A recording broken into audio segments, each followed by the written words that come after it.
What's going on, everybody? Rob Doster here from the Field of 68. And today we're going to bring you another episode in our NBA Draft Prospect Profile series. These are going to be dropping throughout May and throughout June, a couple a day.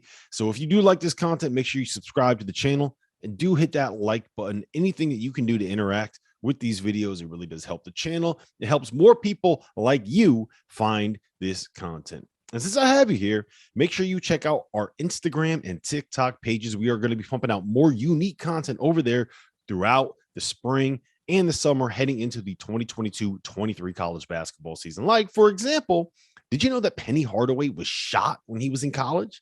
I didn't know that. You can find that story right now live on our TikTok and Instagram pages. The links for those are in the description below.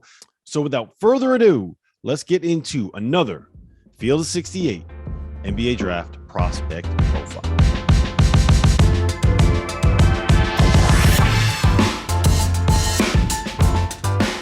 Welcome back to another episode of the Field of 68's 2022 NBA Draft Prospect Profiles. My name is Rob Doster. I have Randolph Childress here with me today, and we are going to be breaking down none other than Duke center Mark Williams, a 7'1" man with a 7'7" wingspan. He weighs just a shade under 250 pounds. In this past season, he averaged 11 points, 7.5 boards, and nearly 3 blocks while shooting RC almost 75% from the charity stripe. What do you make of Mark Williams as a prospect? I love him. I do. And I expect him to go higher than a lot of people think. You know, I think he's one of these guys that was in that Duke team that I felt as though has more ability than what we were able to see. I think he moved well. I think he was switched. And we were at the Final Four. You and I were there, obviously. And the biggest thing that jumped out to me, and we talked about this on one of our, as we finished up covering the Final Four, it's a big telltale to me that they left him on the floor. Even though they didn't have the timeout to put AJ Griffin in, they left Mark Williams on the floor. There was no one running at the free throw line to sub him out when he missed that free throw. Mm-hmm. That says something to me. We know he was ACC Defensive Player of the Year, but that tells me you were comfortable with him making switches and guarding guys. And if he does that, we know he can screen a lot. But I just think his skill set is going to allow him. I wonder if there's how much more he can do. I'm not saying he's a 3-point shooter, but if he can roll and catch in the short corners, shoot hooks, finish, I just believe he has more to his game than he was able to show at Duke. Yeah, and he showed flashes of things like that, right? Like we know what he is as a lob target, and I don't know how much we really need to talk about that, right? He's 7'1" with a 7'7" wingspan and shot something like 73% from the floor this past season, because all you do is you throw the ball up, he goes and gets it at the top of the square, and he dunks it on your head. Yep. You put him in a situation with like one of these elite point guards, like a Luka or a LaMelo Ball, and he's going to be getting 10, 12, 14 points a game just off of lobs alone. Double. Right? I think he's a better rebounder than people give him credit for. He was so good at those, like reaching over someone, tipping it out, and letting like AJ Griffin or Trevor Keels pad their offensive rebound stats. The key to me, I think there's 3 things that we need to determine what his ceiling could end up being, right? Mm-hmm. The first one, you mentioned this and you kind of touched on it a little bit, his perimeter defense.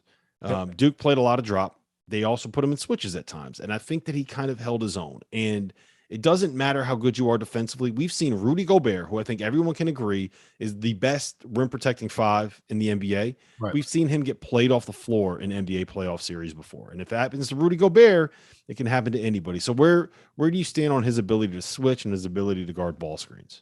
I think he's a better athlete. He moves better than Rudy Gobert. I think guys like that are bigger at the rim. He's great at guarding bigs and centers.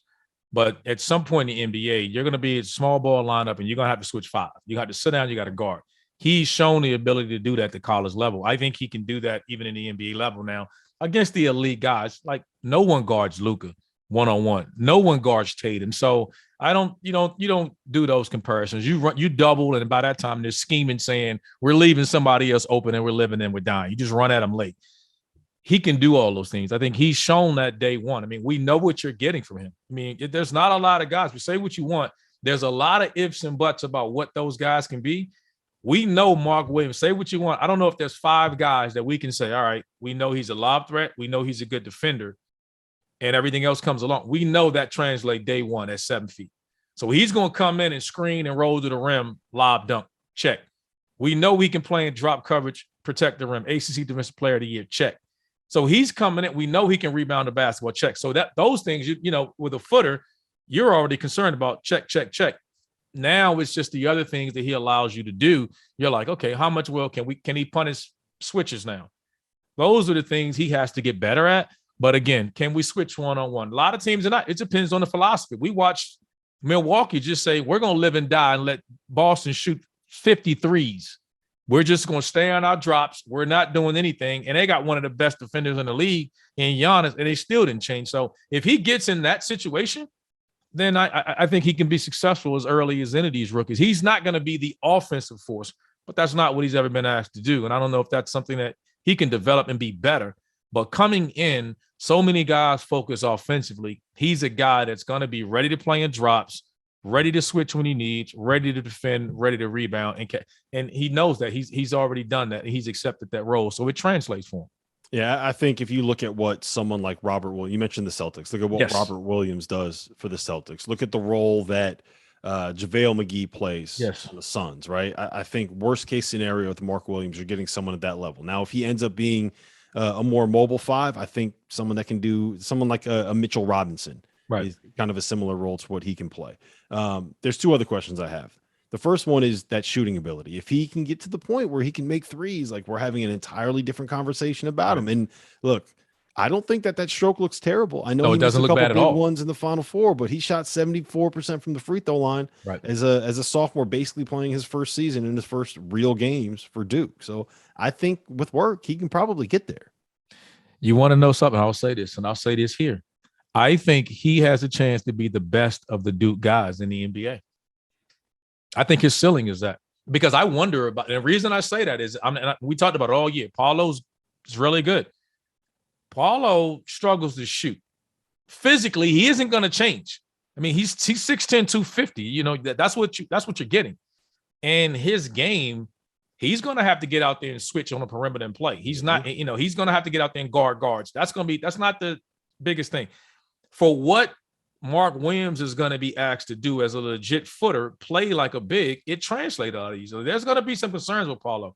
I mean, what he did in college, as offensively as effective as he was. Now, again, I love him. I think he's going to be good. His ball handling skills and all that, but he doesn't shoot it well. And he struggled mightily doing that. And I think Mark can, his ups, we just don't know how good he's going to be. Bigs always develop late. He gets to the right team. He can do that. If he puts the work in offensively, we saw his shot. Mechanically, his shot looks good. And I have a concern with that with Paulo. I think he holds it, he hits it, he shoots it on the way down. He needs a lot of work to become a better shooter. I don't know if Mark does. Mark just needs reps in shooting. Yeah, I mean, because it's also going to be the kind of thing where if he's shooting threes, he's catching it. He has 5 seconds. He has a chance to test what the air is, see what how the wind's blowing. Right. You know what's the white man can't jump thing is like 60 inch. Like he has time to dance out there on the 3-point. He's going to be shooting wide open shots. Yeah. But if he can make them, that's a big one. The last one is his passing ability, because I think if you look at a lot of these bigs, the biggest threat that you can have is if a point guard comes off a screen, right, and you double him or you drag it out a little bit. Can you make that read to find the open man when you have those 4-on-3 situations? And I know he didn't average a ton of assists, but I thought that he made the right passes when they were there. And I don't know how much of that were reads or how much of that stuff was drawn up by Coach K. But I think that there's something there. There's more. It's not. He has a higher basketball IQ, I think, than a lot of these other 5 men do in the same situation. Rob, I'm really high on him. It wouldn't shock me if somebody. I think someone, in my opinion, early in the lottery, or after the first top guys go, someone's going to come up there and get him, because we don't know. We saw times when they were posting, the mismatch was posting Paulo on a guy, and they would flash him in there, and if he didn't get it, he'd catch it, swing it, reverse it, run into a ball screen. Like things like that for a guy 7'1", because he's thrown over top of everything. He's seeing a post up. So that allows you to say, hey, if he's 15 feet, 17 feet, you got to guard him, because he did take and make that shot. So then when you do that, it allowed them to post Paulo Banchero, and then he reversed it and run into a ball screen. So the skill set's there. I just think, like, again, right situation, get drafted, someone that can help develop that. But from raw talent with all these guys, and seeing how much he's improved in a year. Like, he's a sophomore, but man, did he get a hell of a lot better than he did as his freshman year. So that's a credit to him, a credit to that Duke staff. And he just, like I said, he's already bought in defensively about what he is. I just think he has so much more raw offensive talent. So there are some really good fives in this year's draft. I'm assuming you probably have Mark above a Walker Kessler, above a Christian Koloko. Would you take him or Jalen Duren? But ignoring team needs and ignoring like the team fits, who are you taking in a vacuum? Jalen Duren or Mark Williams? I'm going to take Mark Williams first. And the reason I said, because again, he's already bought in defensively. He's already shown a little bit of everything that we've had. I love the toughness. Jalen's tough. He's going to be good. But I wonder, again, you're going to ask that guy to come in and do similar things. Not post up, not call for the ball. It's going to be, hey, you come set this ball screen, you roll, and you take this lock. You don't get it. Can you score and try? It's close, but I've seen more of Mark, and I think he's the role that he's going to instantly be asked to do day one. We've seen it.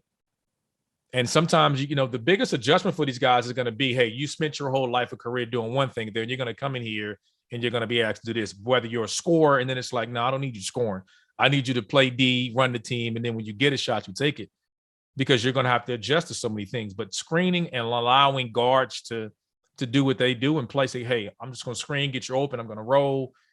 He's played with guys. Like, he wasn't the guy at Duke. He wasn't the top 2 or 3 guys at Duke. So his transition is a lot easier, I believe, than Duren or any of these other bigs. I don't think there's going to be a whole lot of pressure on him. Yeah, I think he just has a higher ceiling, right? Jalen Duren, we kind of know exactly what he's going to be. Is. He's never going to be a great shooter, never going to be a great passer.